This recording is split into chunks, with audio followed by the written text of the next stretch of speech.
ఎండనక గాలనక తిరిగిన నేతలంతా పోలింగ్ కాగానే రిలాక్స్ అయిపోయారు. కానీ పొలిటికల్ సర్కిల్స్ లో కొందరు మాత్రం చాలా బిజీగా మారిపోయారు. ఇన్ని రోజులు ఎన్నికలు ఎలా జరుగుతాయని చూసిన వారు పోలింగ్ అయిపోయిందో లేదో బెట్టింగ్లపై దృష్టి పెట్టారు. గెలిచేదెవరు, అధికారంలోకి వచ్చేదెవరంటూ కాయ్ రాజా కాయ్ అంటున్నారు. ఇక రాయలసీమ జిల్లాలోని 4-5 నియోజకవర్గాల మీద వందల కోట్లలో బెట్టింగ్లు నడుస్తున్నాయట. ఇంతకీ అంత పోటాపోటీగా అక్కడే ఎందుకు బెట్టింగ్లు జరుగుతున్నాయి? ఏమిటా నియోజకవర్గాల స్పెషాలిటీ?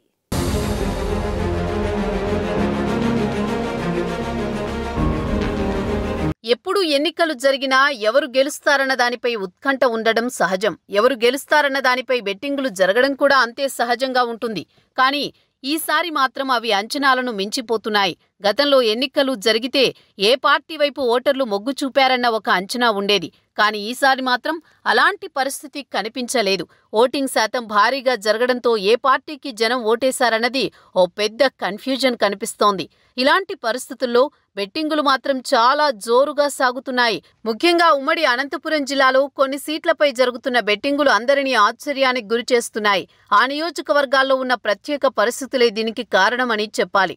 అక్కడ ఇక్కడ అన్న తేడా లేకుండా అన్ని ప్రాంతాల్లోనూ ఎవరు గెలుస్తారన్న దానిపై బెట్టింగులు సాగుతున్నాయి. ఏ పార్టీ అధికారంలోకి వస్తుంది, ఆ నియోజకవర్గంలో ఎవరు గెలవబోతున్నారు, మెజారిటీ ఎంతన్న దానిపై భారీగా బెట్టింగులు కడుతున్నారు. ఉమ్మడి అనంతపురం జిల్లా వ్యాప్తంగా ప్రధాన పార్టీల నాయకులు, పొలిటికల్ పల్స్ తెలిసిన వాళ్లు బెట్టింగులపై ఆసక్తి చూపుతున్నారు.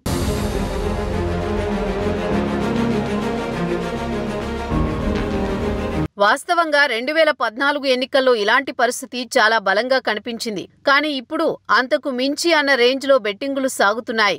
ఒక్కో నియోజకవర్గంలో వందల కోట్ల రూపాయల బెట్టింగులు నడుస్తున్నట్లు సమాచారం. తాడిపత్రి, రాప్తాడు, ఉరవకొండ, సింగనమల నియోజకవర్గాలపై ఎక్కువగా బెట్టింగులు జరుగుతున్నాయి. తాడిపత్రిలో ఎప్పుడు ఎన్నికలు జరిగినా జేసీ కుటుంబానిదే విజయమన్నది పరిపాటిగా ఉండేది. కానీ 2019 ఎన్నికల్లో కేతిరెడ్డి పెద్దారెడ్డి గెలవడంతో ఇక్కడ పరిస్థితులు పూర్తిగా మారిపోయాయి. జేసీ బ్రదర్స్కి సరైన ప్రత్యర్థి లేని పరిస్థితుల్లో పెద్దారెడ్డి ఎంట్రీతో పాలిటిక్స్ మారిపోయాయి. ఈ ఇద్దరు నేతల మధ్య ఈసారి కూడా ఎన్నికలు చాలా ఉత్కంఠభరితంగా సాగాయి. ఓటర్లు ఎవరికి తీర్పు ఇచ్చారు అన్నది ఎవరూ అంచనా వేయలేకపోతున్నారు. ఎమ్మెల్యే పెద్దారెడ్డి గెలుస్తారా లేక జేసీ ప్రభాకర్ రెడ్డి గెలుస్తారా అన్న దానిపై వందల కోట్ల రూపాయల బెట్టింగులు జరుగుతున్నాయి.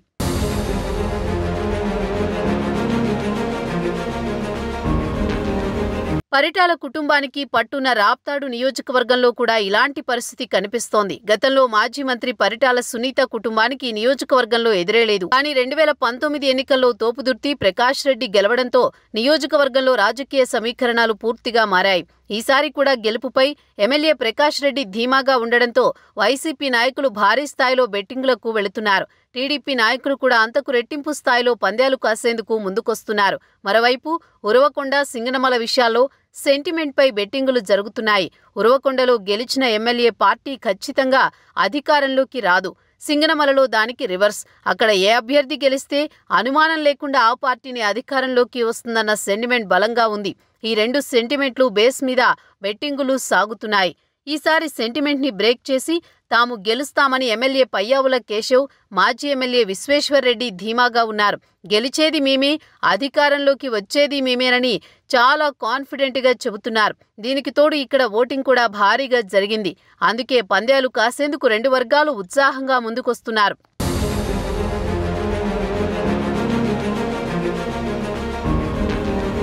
సింగనమలలో కొత్తగా పోటీ చేస్తున్న వైసీపీ అభ్యర్థి టిప్పర్ డ్రైవర్ వీరాంజనేయులు మీద బెట్టింగ్ వేసేందుకు చాలా మంది ముందుకొస్తున్నారు.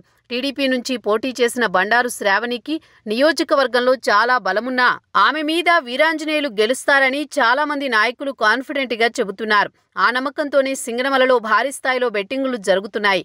ఇక కళ్యాణదుర్గంలో సురేంద్రబాబు, ధర్మవరంలో కేతిరెడ్డి, సత్యకుమార్, పుట్టపర్తిలో శ్రీధర్ రెడ్డి, పల్లె సింధూరారెడ్డి మధ్య బెట్టింగులు ఎక్కువగా సాగుతున్నాయి. హిందూపురంలో కూడా ఈసారి బాలకృష్ణ గెలుపోటముల మీద బెట్టింగ్ సాగుతోంది. కదిరిలో కందికుంట గెలుస్తారన్న దానిపై కూడా బెట్టింగ్ జోరుగా సాగుతోంది.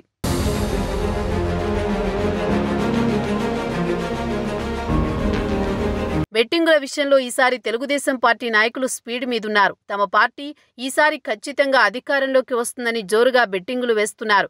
కేవలం ఉమ్మడి అనంతపురం జిల్లానే కాకుండా పక్కనున్న కర్ణాటక ప్రాంతం నుంచి కూడా చాలా మంది బెట్టింగ్ కట్టేందుకు పోటీలు పడి ముందుకు వస్తున్నారు. తెలుగుదేశం పార్టీ నాయకులు కొన్ని నియోజకవర్గాల్లో 1కి 2, 3, 4, 5 అంటూ పెంచుకుంటూ పోతున్నారు. అంటే ఒక అభ్యర్థి మీద ₹1,00,000 బెట్టింగ్ వేస్తే మేము ఓడిపోతే 4 లక్షలు ఇస్తామంటూ ముందుకొచ్చేవారు కూడా కనిపిస్తున్నారు.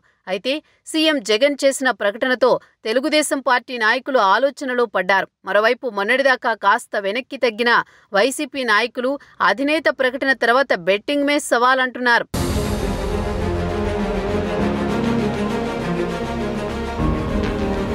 ఏపీలో అన్ని జిల్లాల్లో కంటే ఉమ్మడి అనంతపురం జిల్లాలో గెలుపోటములు మెజారిటీపై మునుపెన్నడూ లేనంత స్థాయిలో బెట్టింగులు నడుస్తున్నాయి. మొత్తం మీద గెలిచిన అభ్యర్థులు జూన్ 4 తర్వాత సంబరాల్లో ఉంటే ఓడిన అభ్యర్థులు నిరుత్సాహంలో ఉంటారు. కానీ బెట్టింగులు వేసిన వారిలో కొందరు రాత్రికి రాత్రి కోటీశ్వరులు అయితే ఓడిన వారు బికారులయ్యే అవకాశం లేకపోలేదు.